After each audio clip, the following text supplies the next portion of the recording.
fear, uncertainty, and doubt. We're getting it from all angles. I hope you're all doing good out there tonight. Welcome back to the channel. Tonight, we're just going to get into a couple of stories here that are going to really paint a nice picture for you guys. So, thank you for stopping by the channel, and happy to have you here. Hit the like, hit the subscribe, and let's get into it.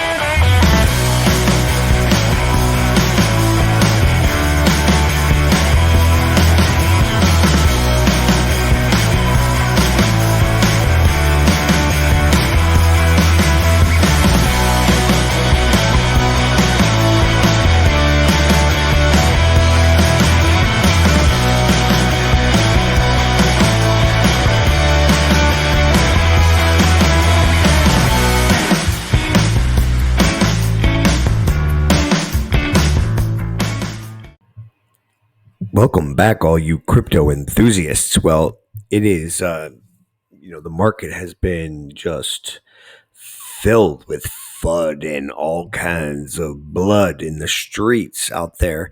I hope you guys are doing all right and everybody's hanging in there with diamond hands. So, a third of big investors believe Bitcoin is rat poison.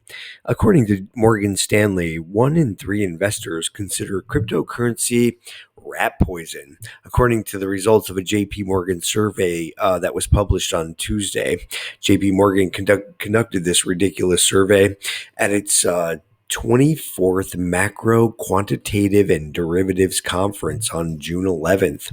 They also reported that 16% of survey monkeys called it a temporary fad.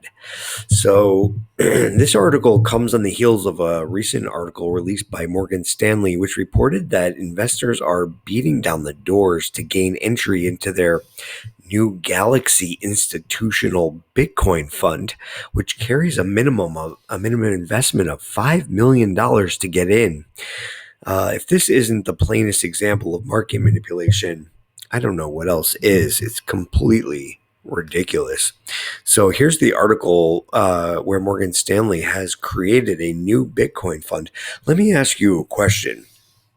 Why would they be posting FUD when they're trying to buy Bitcoin?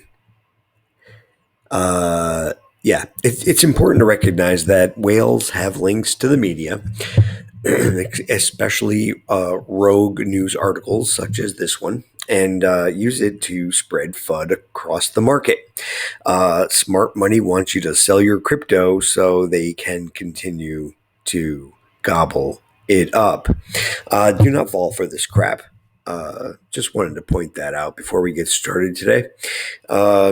So in other news, $3.6 billion worth of Bitcoin apparently disappeared among the hackers, together with the owner of a South African crypto platform. Approximately 69,000 Bitcoins were either hacked or stolen from a South African investment platform called AfriCrypt, which was founded in apparently 2019 by two brothers, Amir and Rais KG. The KG pair reportedly sent a message to their investors following the hack, saying that customers can go through legal channels, but we ask customers to acknowledge that this will only delay the recovery process. Well, yeah, probably delay their getaway process. According to the evidence retrieved after the incident, the KG brothers handed over the $3.4 billion in Bitcoin to various dark web tumblers and mixers, which resulted in serious fragmentation, making the Bitcoin completely untraceable.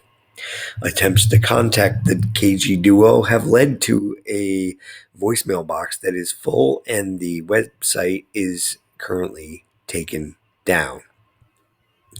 Stakehound loses investors' private keys, where $72 million of worth of Ethereum has been lost.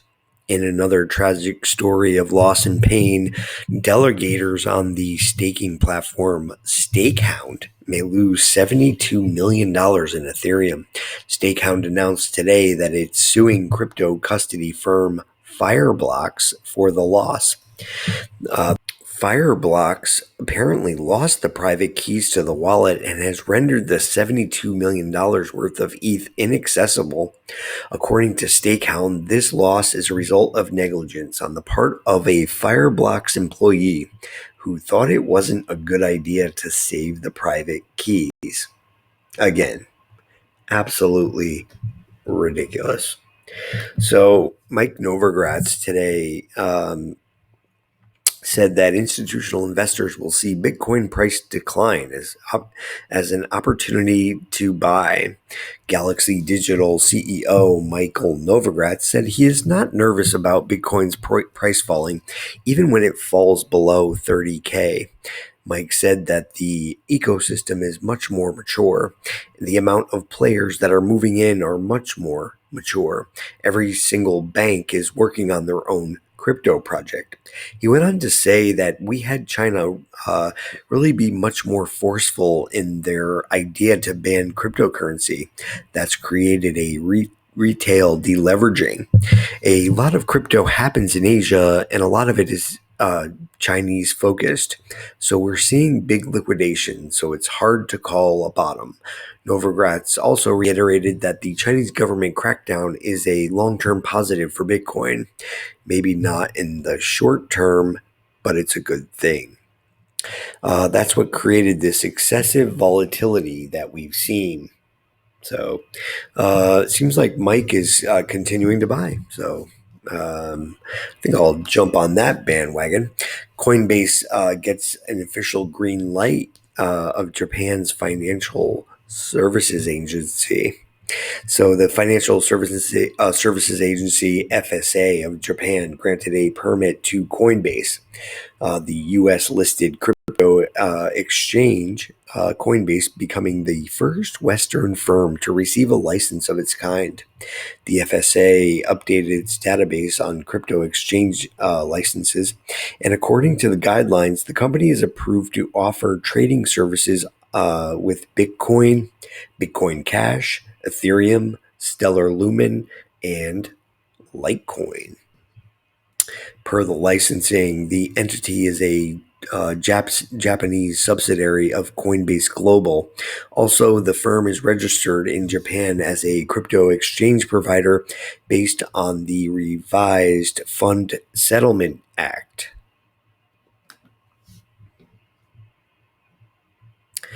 So Bitcoin coming to U.S. banks and credit unions of all sizes. So this article today says that customers of financial institutions such as banks and credit unions will be able to buy, sell, and hold Bitcoin directly via their accounts.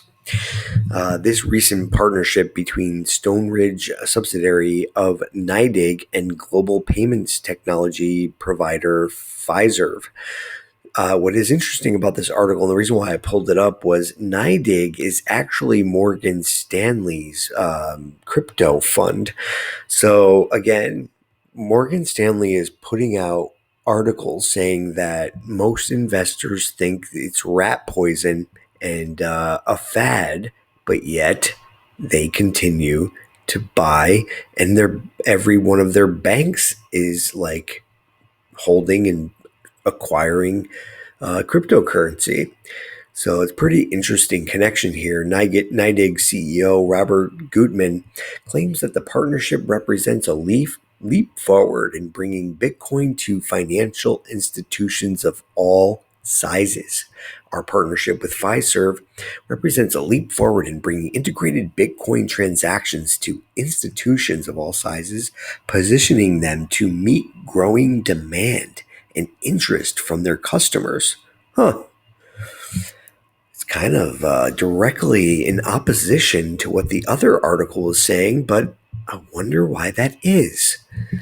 Yeah. So anyway, this whole market crash, or whatever the heck you call it, is um, yeah, this is not the bear market. We can tell this when the big investors are sending out FUD as blatantly as that.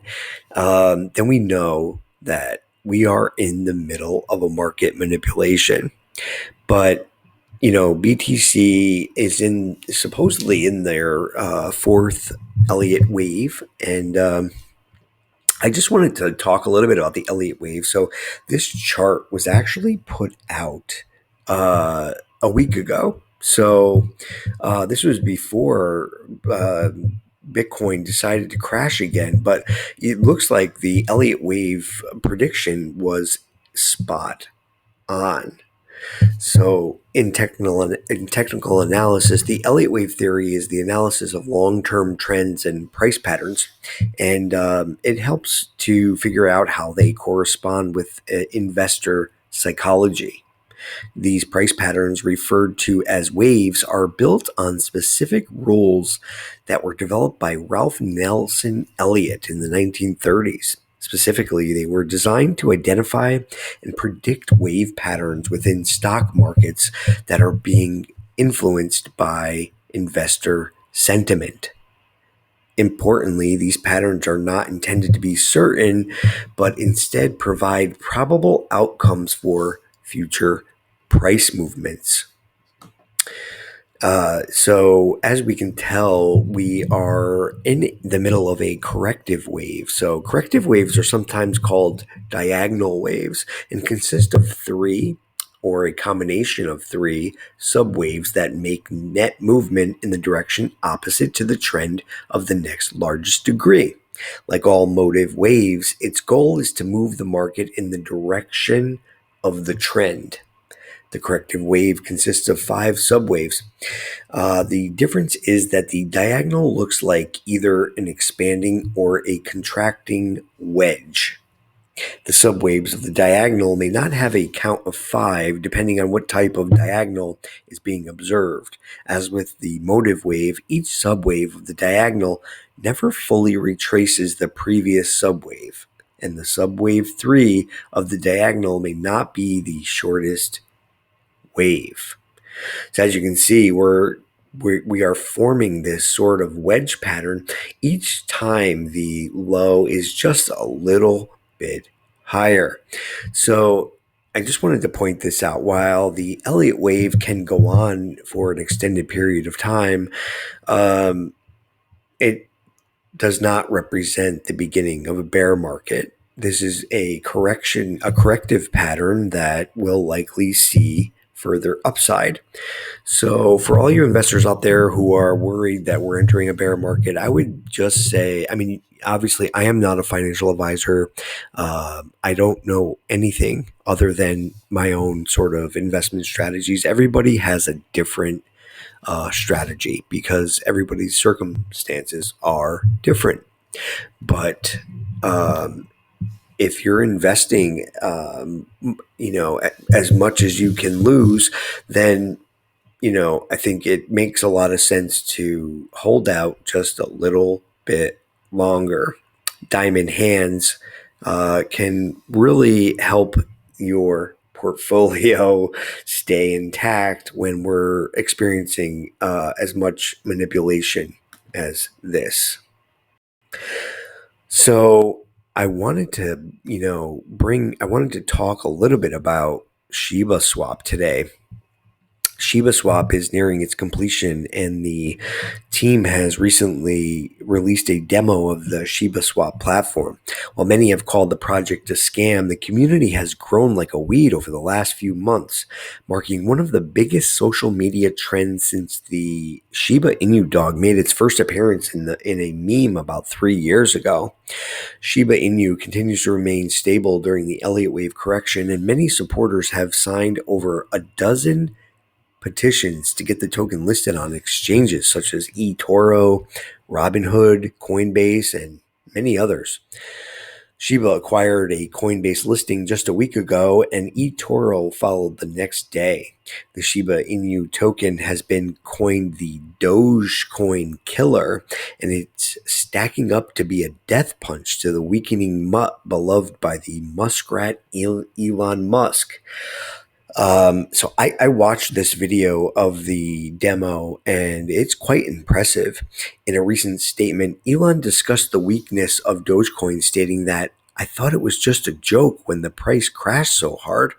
The release of Shiba Swap is expected to be a substantial price catalyst, sending the coin to the stratosphere sometime this summer.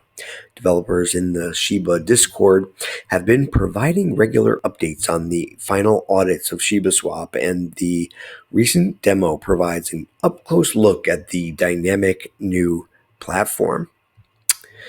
So yeah, the sleek look of the DEX, along with an array of opportunities for Shiba investors to earn Bone tokens, has cranked up the anticipation for its release. The hype that this project is getting is a real testament to the ability of crypto projects to defy the odds and dwarf long-standing projects that have been in the space for many years. This project will leave many haters wishing they had bought some SHIB during the dip, and I will be laughing all the way to the bank. I will post a link to the demo on Reddit in the description for you guys. So there you have it. Shiba Swap is approaching its completion. They are completing final audits, and I do believe they're going to wait for some upside here, break the downward trend, and before releasing Shiba Swap. But I do believe that once it's released, we will see many people migrating to this trading platform. The platform is just I thought, honestly, I'm not going to lie to you, I thought Shiba Swap was going to be sort of like like a hack job basically, and it is looking really good. So check out Reddit or check out the link I leave in the description, and you can see the Shiba Swap DEX for yourself. One of the developers kind of walks through and shows how to delegate and stake Shiba or Leash or Woof, all these different coins that they got in there. So a pretty amazing platform, I would say, for myself. So that pretty much wraps it up today, guys. Just hang in there. Don't get caught out in the hype. Morgan Stanley and all the rest of these banks are trying to scare retail investors away from Bitcoin, and yet they're continuing to buy. So that should tell you something. That pretty much wraps it up for today. I hope you all have a lovely day today. We are into just 1.5 more days till the weekend. So enjoy yourself and be safe out there.